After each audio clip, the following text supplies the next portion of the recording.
c'est une question qui revient souvent. Quelle est la différence entre la catégorie Scale et la catégorie Beginner? Du coup, la catégorie Scale, c'est une catégorie qu'on avait créée en 2016 pour proposer l'accès à la compétition à d'autres personnes que le RX. À l'époque, on n'avait que la catégorie RX, on avait des catégories Master, mais on n'avait pas d'autres catégories. À partir des années suivantes, on a commencé à ajouter des catégories. On s'est retrouvé avec la catégorie Elite, la catégorie RX, la catégorie intermédiaire, et on avait la catégorie Scale. Mais finalement, ça ne représentait pas forcément ce qu'on attendait d'une catégorie Scale, elle était plus proche d'une catégorie intermédiaire. Donc cette année, en fait, on a enlevé la catégorie Scale pour l'ajouter dans la catégorie intermédiaire. C'est pour ça qu'on prend plus de personnes dans la catégorie intermédiaire cette année. On prend 40 athlètes au lieu de 20 et même chose en équipe, on prend plus d'équipes en intermédiaire. Attention, la catégorie beginner est vraiment différente et très accessible. Il ne faut pas s'attendre à faire des pull-ups, il ne faut pas s'attendre à marcher sur les mains, il ne faut pas s'attendre à faire des handstand push-ups.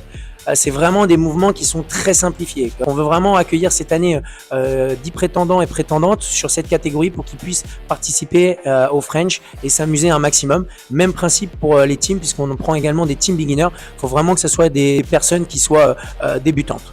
Voilà.